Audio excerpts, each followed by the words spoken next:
shall grow not old, like we that are left grow old. Age shall not weary them, or the earth condemn. At the going down of the sun, and in the morning, we will remember them.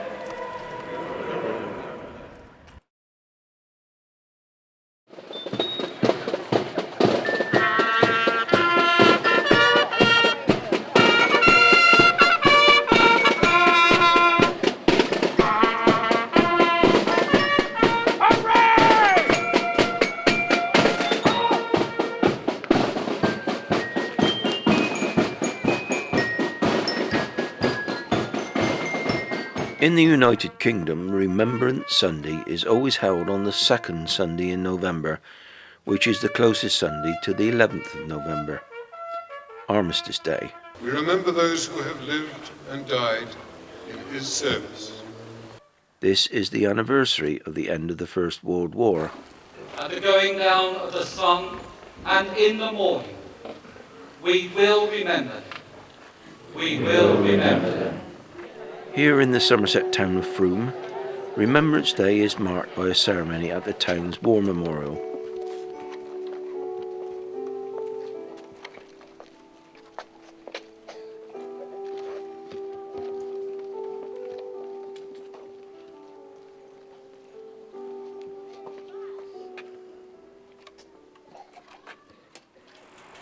But my story is about a town in Belgium. A town that is today beautiful and peaceful, but has not always been so. The small town of Ypres, or Ypres, sits in a corner of Belgium and was at the centre of some of the fiercest fighting during the First World War, and was literally razed to the ground by 4 years of shelling and trench warfare. Arriving for the first time with no idea of its history, you will instantly see a medieval town with a large square. But looking round today, it's hard to imagine that hardly any of this beautiful town square was left standing. All we see today has been rebuilt in the same fashion, and is less than 100 years old. The now imposing Cloth Hall is an exact copy of the original 13th century building. The Menin Gate was finished in 1927, and it is a memorial dedicated to the British and Commonwealth soldiers who were killed in the Ypres salient. The memorial is located at the eastern exit of the town and marks the starting point for one of the main roads out of the town that led Allied soldiers to the front line.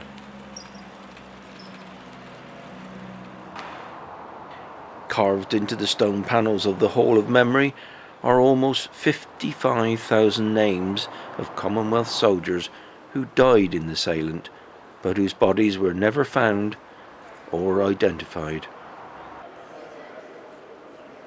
World War I began on July the 28th, 1914, and lasted until November the 11th, 1918.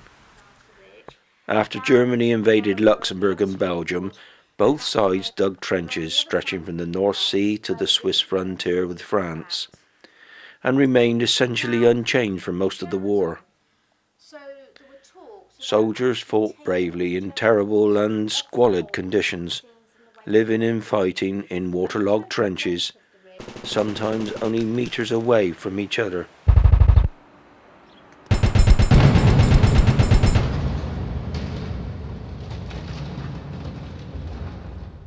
By the end of the war, over 9 million soldiers were killed, another 21 million wounded, and thousands more suffered from shell shock for years to come.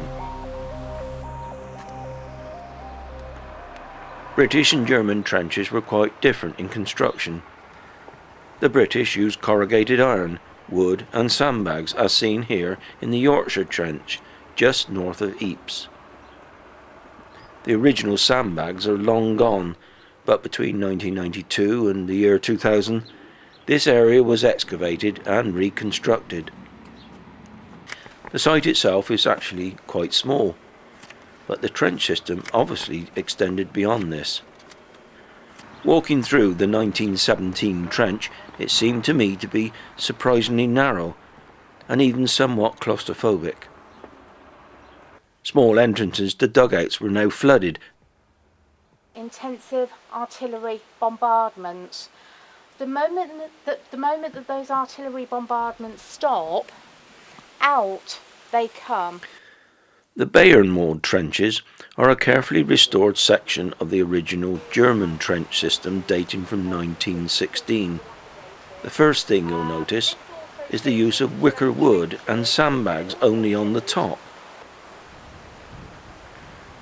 The trenches were dug in a zigzag design to minimise the line of fire in the event of the enemy breaching the trench.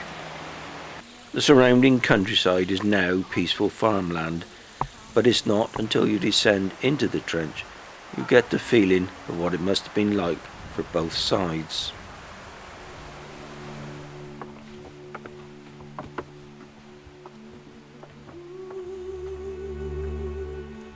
I shouted to our enemies that we didn't wish to shoot and that we made a Christmas truce.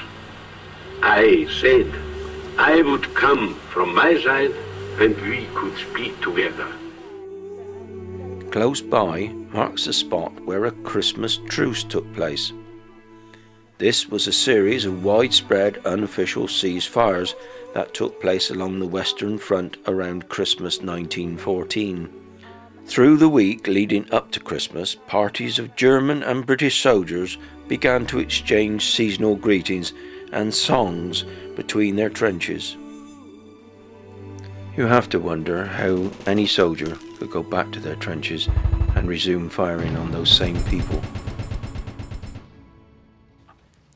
The ceasefire at last came in November 1918, and Belgium gradually rebuilt its towns. Many cemeteries and memorials were created in order to remember the millions who did not return. The Royal British Legion is a British charity providing financial, social and emotional support to members of the British Armed Forces, veterans and their dependents. Members of the Gloucester Royal British Legion were here in Ypres to pay their own tribute. This is the fourth time I've been here. I played twice as solo piper, and then the last time I played with another piper.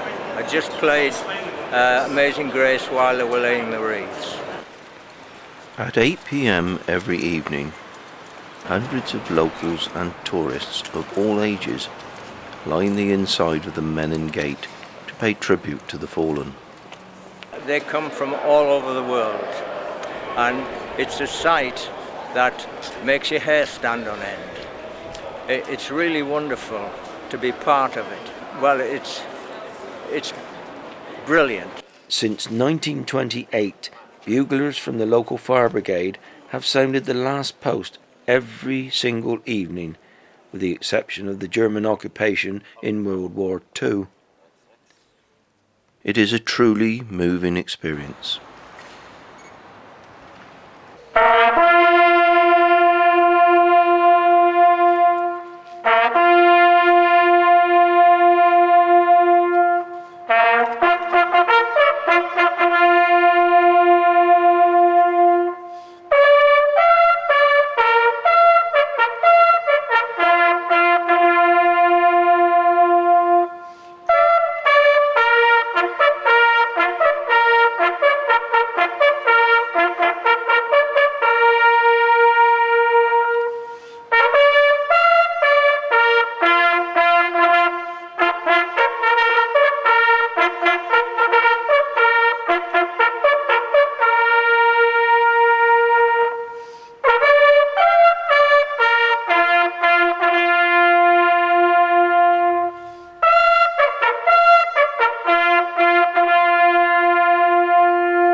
They shall grow not old, like we that are left grow old.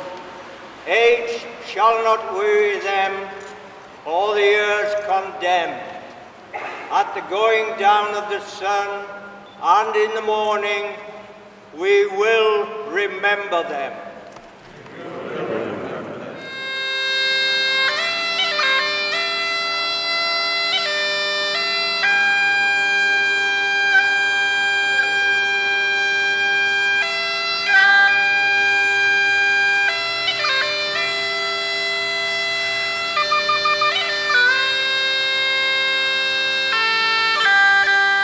Today you can sit in peace in one of the many cafes in the main square and view the Menin Gate, the memorial to all those who were lost but not forgotten.